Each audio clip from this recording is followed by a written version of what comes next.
Hello and welcome back to Life's Biggest Questions. I'm Ron Mackenzie Lafergie. Typhon is a giant beast with the heads of 1,000 snakes, believed to be responsible for volcanic eruptions. He was one of, if not the most fearsome beasts in all of Greek mythology, threatening gods and humans alike. But what if he wasn't just a mythological creature but actually existed? Let's explore. If you want more what if videos, check out our biggest what ifs playlist on the channel.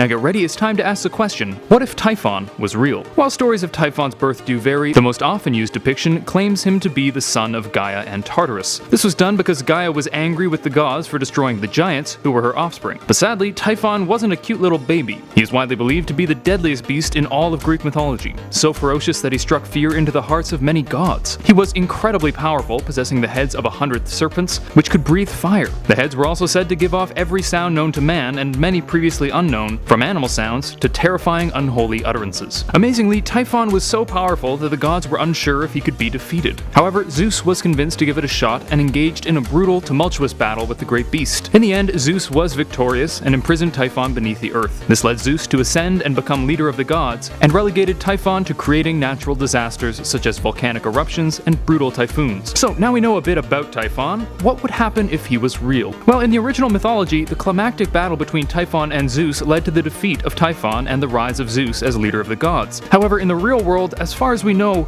there is no Zeus. This means that there would be no powerful deity to defeat Typhon, and the great beast would be up to humanity to defeat. The question then would become, what's more powerful, nukes or Zeus? If nuclear weapons were able to harm Typhon, then it's possible that humanity would be able to defeat him. It would result in a good deal of collateral damage, but considering the alternative would likely be either a brutal death or a life of slavery, it would likely be done. This would have long-lasting consequences for the people of Earth. Of course, it would result in many deaths, and the areas that had been nuked would be devastated. Those who survived would have horrific stories to tell. It could even bring the people of Earth closer together, bringing about greater cooperation in case another such beast reared its ugly head. However, given Typhon's ability to raise cities and hurl mountains around, as well as his godly ancestry, there's a good chance that even our strongest weapons would not be able to harm him. In this case, we would chuck our nukes at him impotently, and he would respond with great devastation. This would, of course, be bad news for humanity, as our fates would be in the hands of Typhon. But this is all assuming Typhon suddenly appeared in modern day, with us having already had a chance to develop. If Typhon came to be in ancient Greek times, there is no way they would have been able to kill the beast. This would allow him to rule the earth easily, and unfortunately, he wouldn't look quite so kindly upon humans. If Typhon was in charge, there's a good chance that humans would be relegated mostly to either slaves or food for him and his children. This brings up the matter of his children.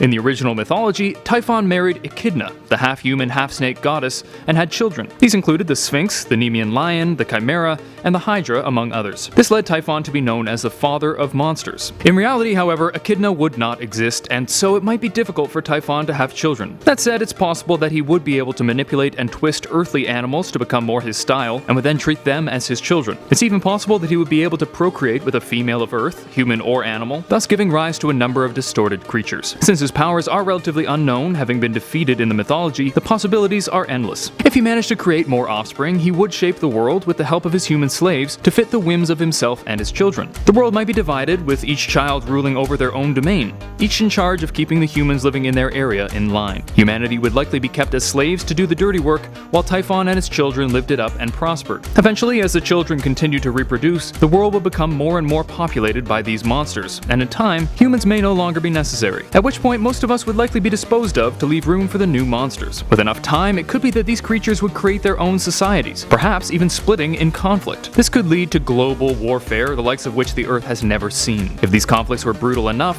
it's possible that the Earth as we know it would be destroyed and made unlivable. And yes, the idea that these monsters would take over the world and then make it unlivable for themselves does have parallels to climate change, but I swear it wasn't intentional. And now we return to our question, what if Typhon was real? Well, we'd be in big trouble. If he suddenly appeared in modern times, we might be able to deal with him using nuclear weapons, but if they weren't effective or he appeared back in the times of ancient Greece, Typhon would become the new leader of the world. He would try to find a way to have children and rule the earth with their help, keeping a portion of humanity alive to act as slaves. Down the line, as the monsters grew in number, humanity may become unnecessary. But even further down the line, there's a chance that war would break out between the monsters, a war that could turn the world into a wasteland that wouldn't even support said monsters. Thank you for watching Life's Biggest Questions. I hope this was interesting and informative, and maybe even inspired you to look into it further on your own. If you like this video, please thumbs up and subscribe to the channel down below. While you're down there, let me know what other mythological creatures you'd like us to talk about. about. Or, just say, what if LBQ wasn't running out of ideas? That's an original one. Until next time, I'm Ron Mackenzie Lafergie with Life's Biggest Questions, wishing you the best of luck on your quest for answers.